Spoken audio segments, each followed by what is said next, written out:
You guys ready for Andy? Andy, you ready for Andy? Let's go, Andy. You know this, but stand that's the closer microphone. than you think you need to. Okay. Have you guys seen the movie Pulp Fiction? Do you remember the scene where Samuel Jackson and John Travolta, they have to change out of their clothes and put on someone else's summer clothes? And then Quentin Tarantino looks at them, his character says, "You two look like a couple of dorks." I'm here to tell you, when I was in high school, I was 100% a dork. I went to an all-boys Catholic middle school, and I spent my first 3 years of high school in an all-boys Catholic school. Luckily for me, my school leaped into the present, and they allowed finally girls to join high school in my final year. However, they only let them into the freshman class. So I was stuck there with probably 7-1, still the boys outnumbered the girls. But those girls being in that school changed a lot of things. They really changed everything about the school. My 12th grade class, I had an elective. I could do either typing or computers. So this was the 80s. In the 80s, everybody knew computers were the future. However, it was only going to be grade 12 people in the computer class.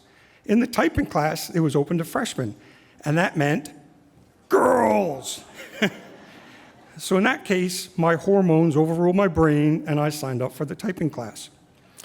One other thing that changed was how we dressed. I'd always dressed like a dork, like I said, and that was never a problem. But suddenly there was girls around, and people started making comments, and you had to dress a little bit better. I decided I would do my own thing, and I stuck with it. I always wore the same clothes. I wore loose boxer shorts. They were white, and they had Mickey Mouse logos on them. Actually, Mickey Mouse was in a boxing stance with boxing gloves on. I wore thick corduroy trousers, and I wore Doc Marten shoes. Not the really cool Doc Marten boots. I wore the shoes for some reason. I loved that outfit. It was really comfortable. I had 5 pairs of underwear, and I had 5 pairs of corduroy pants. I used to actually iron the underpants and iron the cords, and I always put a nice crease in the front. Secretly, I hope someone special one day would see my well-pressed cartoon rodent shorts.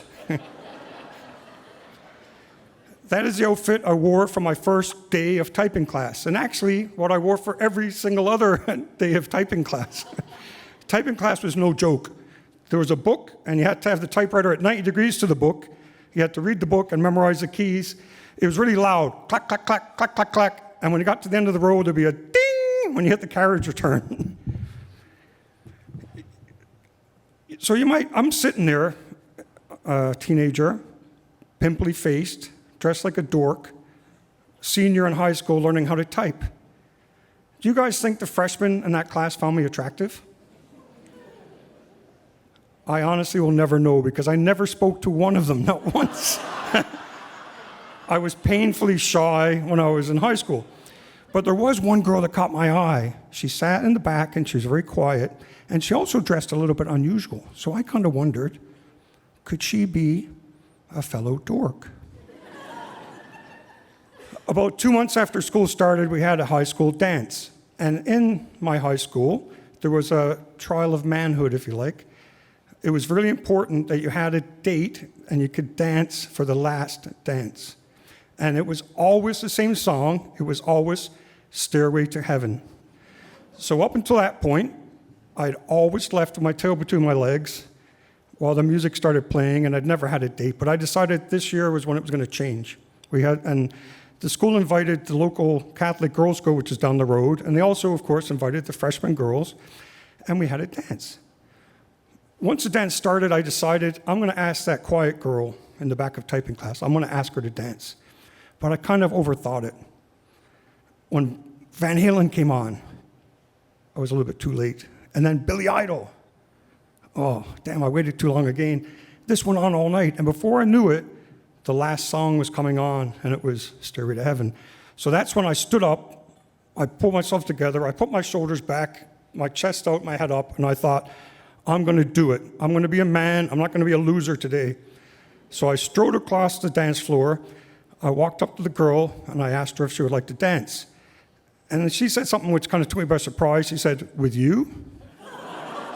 And I said, "Yeah, with me." And then she nodded and smiled. She took my hand, and we walked together to the dance floor. And it wasn't until that point that I realized everyone was slow dancing. And it totally freaked me out. I started shaking, but she took both my hands. She leaned in next to me, put her head on my shoulder, and she started swaying. So we started swaying to the music.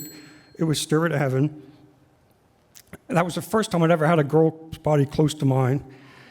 The smell of her perfume, the music, it was so intoxicating. It was actually arousing. And that was the exact moment that I realized that my loose boxer shorts and my loose corduroy pants provided no restraint at all. I had no self-control.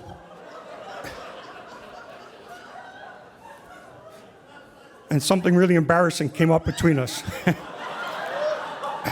I turned bright red, and I prayed that the dance floor would open up and swallow me whole.